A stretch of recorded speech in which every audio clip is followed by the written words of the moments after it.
و مضی المدتی، اور مدت کا گزر جانا، جو مسح کی مدت ہے اگر وہ پوری ہو گئی تو اس سے بھی مسح ٹوٹ جائے گا۔ اب مسح کی مدت کیا ہے وہ آپ کے سامنے بیان کر دی گئی تھی، مسافر کے لیے 3 دن 3 رات، مقیم کے لیے 1 دن 1 رات۔ تو اگر مدت پوری ہو گئی، مان لو ابھی وضو کیا، وضو کر کے اور موضوع پہ مسح کیا ہے، لیکن تھوڑی دیر کے بعد مدت پوری ہو گئی تو پھر وضو چلا گیا، وضو نہیں گیا بلکہ یہ جو مسح تھا یہ ختم ہو گیا۔ ابھی آگے بات آ رہی ہے وہ سمجھ میں آ جائے گی۔ وَبَعْدَ أَحَدِ هَذَيْنِ، ان دونوں میں سے کسی ایک کے بعد، أي نزع الخف ومضي المدة، موزے کے نکلنے اور مدت کے گزر جانے کے بعد، علی المتوضئ غسل رجلیہ فحسب، متوضئ وضو کرنے والے پر صرف اس کے پیروں کا دھونا ہے، صرف اس کے پیروں کا دھونا ہے۔ ہمارا وضو تو ہے، مثال کے طور پہ کل ہم نے موزے پہنے اور 10 بجے حدث لاحق ہو گیا تو 10 بجے سے ٹائم جڑے گا،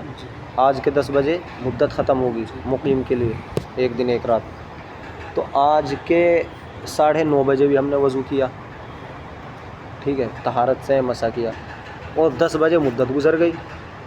اور وضو ہمارا وہ باقی ہے، تو صرف اب پیر دھونے پڑیں گے ہمیں کیونکہ وضو ہمارا باقی ہے۔ ای علی الذی کان لہ وضوء، یعنی اس شخص پر کہ جس کا وضو ہو، لا یجب الا غسل رجلیہ، واجب نہیں ہے مگر اس کے پیروں کا دھونا، ای لا یجب غسل بقیۃ الاعضاء، یعنی واجب نہیں ہے باقی اعضاء کا دھونا، تو صرف پیروں کو دھوئے گا۔ وینبغی ان یکون فیہ خلاف مالک، اور اس میں امام مالک کا اختلاف ہونا چاہیے، کیونکہ امام مالک شرط لگاتے ہیں پے در پہ دھونے کی، پے در پہ دھونے کی، تو اگر پے در پہ کو شرط مان لیا جائے تو ان کے ہاں تو دوبارہ سے پورا وضو کرنا پڑے گا، کیونکہ وہ وضو تو پتہ نہیں کب کیا تھا، پیر اب دھوئے جا رہے ہیں، لیکن اس مسئلے میں ان کی کوئی صراحت نہیں ہے۔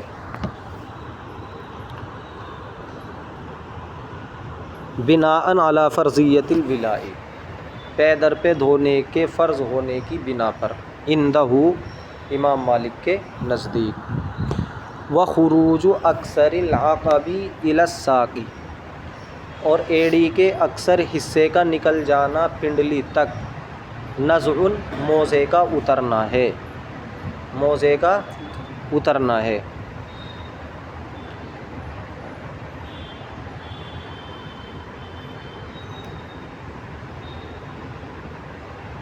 یعنی جو ایڑی ہے، اگر ایڑی کا اکثر حصہ نظر آ گیا تو یہ سمجھا جائے گا موزہ اتر گیا، پورا اترنا ضروری نہیں ہے، اگر ایڑی کا اکثر حصہ نظر آ گیا تو سمجھا جائے گا کہ موزہ اتر گیا، اور جب موزہ اتر گیا تو مسح ٹوٹ گیا۔ ولفظ القدوری اکثر القدم، اور قدوری کے جو الفاظ ہیں وہ اکثر القدم، یعنی اکثر قدم کا نظر آ جانا۔ وما اختارہ فی المتن مروی عن ابی حنیفہ، اور جو اختیار کیا ہے متن کے اندر یہ امام ابو حنیفہ سے مروی ہے، یعنی صحیح جو عبارت ہے وہ قدوری والی ہے، اکثر القدم، اکثر قدم کا نظر آ جانا، اس سے موزے کو اترا ہوا سمجھا جائے گا۔ وَيَمْنَعُهُ خَرْقُ خُفٍّ، اور مسح کو مانے ہے۔ اب یہ بتا رہے ہیں کہ اگر موزہ پھٹ گیا تو کتنے پھٹنے کی وجہ سے مسح نہیں کر سکتے، تو اگر ایک موزہ 3 انگلی کے بقدر، پیر کی چھوٹی 3 انگلیوں کے بقدر پھٹ گیا تب اس پہ مسح نہیں کریں گے، اس سے کم ہے تو مسح کر سکتے ہیں، پورے 3 انگلیوں کو برابر ہے اس سے زیادہ ہے تو مسح نہیں کر سکتے ہیں۔ وَيَمْنَعُهُ، اور مسح کو مانے ہے، خرق خف، موزے کا پھٹنا، یبدو منہ، ظاہر ہو جائے جس سے، قدر 3 اصابع الرجل اصغرھا، پیر کی چھوٹی 3 انگلیوں کے بقدر، لا ما دونہ، نہ کہ اس سے کم، تو پیر کی چھوٹی 3 انگلیوں کے بقدر پھٹا ہوا ہے تو اس پر بھی مسح نہیں کریں گے، اس سے کم پھٹا ہوا ہے تو اس پر مسح کر لیں گے۔ فلو کان الخرق طویلا، بس اگر پھٹن لمبی ہو، لمبائی میں اس طرح پھٹ رہا ہے، یدخل فیہ ثلاث اصابع، اس کے اندر 3 انگلی داخل ہو جائیں، ان ادخلت، اگر داخل کیا جائے، لیکن لا یبدو منہ ھذا المقدار، لیکن اس سے ظاہر نہ ہوتی ہو یہ مقدار، یعنی 3 انگلیوں کے بقدر، جاز المسح، تو مسح جائز ہے۔ موزہ اس طرح پھٹا ہوا ہے لمبائی میں، ٹھیک ہے، جیسے کاٹ دیتے ہیں، اب اس میں اگر 3 انگلی ڈالنا چاہیں 3 انگلی ڈل جائیں گی، لیکن اگر انگلی نکال لیں تو وہ پھٹن نظر نہیں آتی ہے، تو ایسے میں مسح کرنا جائز ہے۔ وہ پھٹن نظر آنی چاہیے 3 انگلیوں کے بقدر، اس وقت جائز نہیں ہوگا۔ ولو کان مضموماً، اگرچہ وہ ملا ہوا ہو، پھٹن ملی ہوئی ہو، اور اگر پھٹن ملی ہوئی ہو، دیکھو سمجھ رہے ہو، یہاں سے یہ پھٹ رہی ہے اور اس طرح مل گئی، یہ پھٹن ہے اس میں اور یہ اس طرح مل گیا، کپڑا مل جاتا ہے، جی لیکن ینفتح اذا مشى، لیکن جب وہ چلے تو وہ کھل جاتی ہو، جب وہ چلے تو پھٹن کھل جاتی ہو اس طرح۔ وَيَظْهَرُ هَذَا الْمِقْدَارُ، اور یہ مقدار ظاہر ہو جاتی ہے، یعنی چھوٹی 3 انگلیوں کے بقدر مقدار ظاہر ہو جاتی ہو، لا يجوز، تو پھر مسح جائز نہیں ہے۔ فَعُلِمَ مِنْهُ، تو معلوم ہو گئی اس سے بات، أَنَّمَا يُصْنَعُ مِنَ الْغَزْلِ،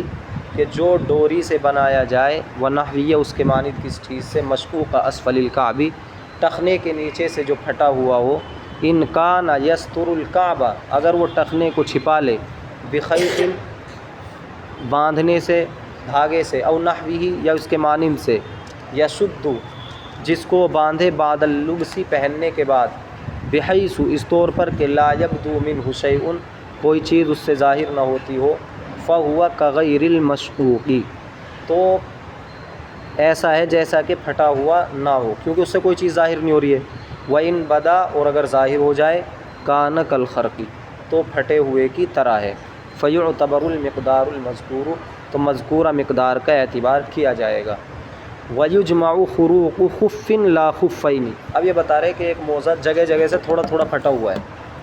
تو ایک موزے کی پھٹن کو جمع کیا جائے گا، تھوڑا سا یہاں سے پھٹا ہوا ہے، تھوڑا سا ایک انگل یہاں سے، ایک انگل یہاں سے، ایک انگل یہاں سے، تو 3 انگل ہو گیا، تو 3 انگل مانا جائے گا اس کو، اور پھر اس پہ مسح جائز نہیں ہے۔ ایک موزے کی دیکھیں گے، دونوں کی ملا کے نہیں دیکھیں گے، ایک موزے کی۔ وَيُجْمَعُ خُرُوقُ خُفٍّ، اور موزے کی پھٹن کو جمع کیا جائے گا، لا خفین، نہ کہ دونوں موزوں کی، ایک موزے کی پھٹن کو جمع کیا جائے گا۔ ای اذا کان علی خف واحد خروق کثیرۃ، یعنی جب ایک موزے پر بہت سی پھٹن ہو، تحت الساق، پنڈلی کے نیچے، ویب، پنڈلی کے نیچے ہونی چاہیے پھٹن، پنڈلی سے اوپر اگر پھٹن ہے اس کا کوئی اعتبار نہیں۔ وَيَبْدُو مِنْ كُلِّ وَاحِدٍ شَيْءٌ قَلِيلٌ، اور ہر ایک میں سے کچھ نظر آئے، بِحَيْثُ لَوْ جُمِعَ الْبَادِ، اس لیے کہ اگر جمع کر لیا جائے نظر آنے والے کو، يَكُونُ مِقْدَارَ 3 أَصَابِعَ، تو وہ ہو جائے 3 انگلیوں کے بقدر، يَمْنَعُ الْمَسْحَ، تو یہ مسح کو مانع ہوگا، مسح نہیں کریں گے پھر۔ وَلَوْ كَانَ هَذَا الْمِقْدَارُ فِي الْخُفَّيْنِ، اور اگر یہ اتنی مقدار 2 موزوں میں ہو، جاز المسح، تو مسح جائز ہے۔ تھوڑا سا یہ موزہ پھٹا ہوا ہے، تھوڑا سا یہ موزہ پھٹا ہوا ہے، دونوں کی پھٹن کو ملایا، 3 انگلیوں کے بقدر پہنچ رہا ہے، تو اس کی وجہ سے مسح کرنا جائز رہے گا، ناجائز نہیں ہوگا، کیونکہ جو پھٹن جوڑی جائے گی ایک موزے کی جوڑی جائے گی۔